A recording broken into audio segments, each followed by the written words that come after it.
You probably wouldn't know it, but Gaza is rich, gas rich, at least 1.4 trillion cubic feet rich, to be precise. But there's a catch. Geologists and natural resources economists have confirmed that the occupied Palestinian territory lies above sizable reservoirs of oil and natural gas wealth in Area C of the occupied West Bank and the Mediterranean coast off the Gaza Strip. To date, the real and opportunity costs of the occupation exclusively in the area of oil and natural gas have accumulated to tens, if not hundreds of billions of dollars. Back in 1999, the Palestinian authorities signed a deal with British Gas. Just off the Gaza coast, they struck it lucky, and 2 wells were drilled. That's Gaza Marine 1 and 2. It was a multi-billion-dollar gift from God, an economic boon both home and abroad. This is one of the key messages here today. There will be gas available for export.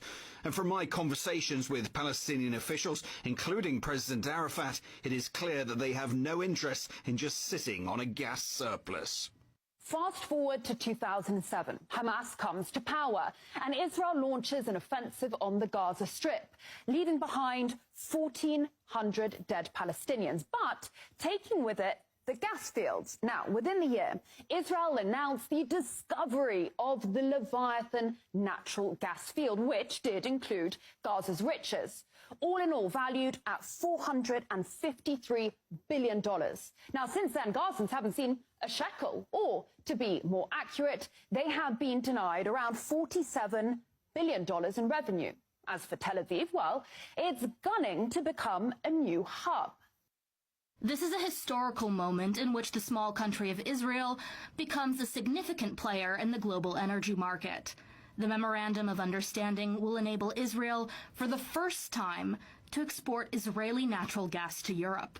And it is even more impressive looking at the significant set of agreements we signed over the last year, which position Israel and the Israeli energy and water sectors as a key global player.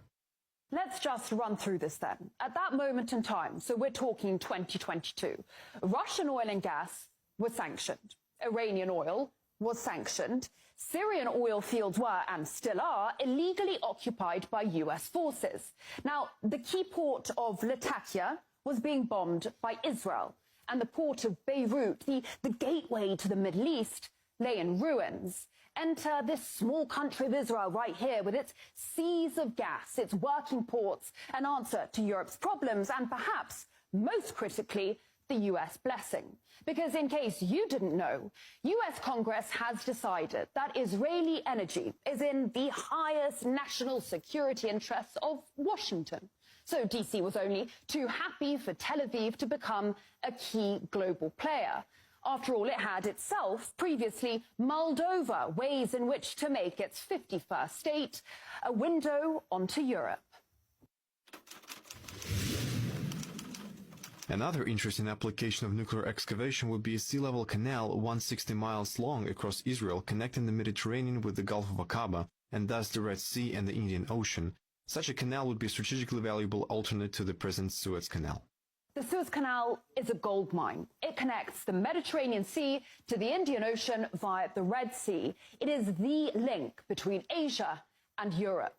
Every day, almost 3 million barrels of oil, 8% of global LNG, 50 ships, $9 billion worth of cargo, 12% of global trade all pass along this, right here, single canal.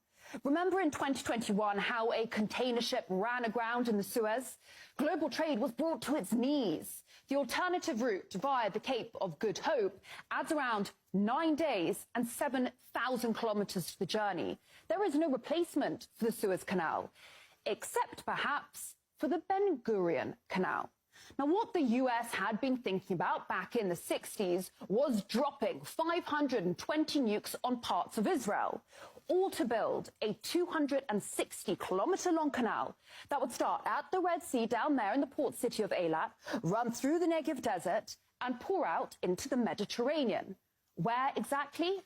Right next to northern Gaza, the same northern Gaza that is currently being bombarded and depopulated.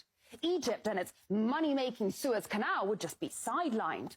The same Egypt that, rumour has it, is now considering taking in refugees in exchange for debt relief by the US.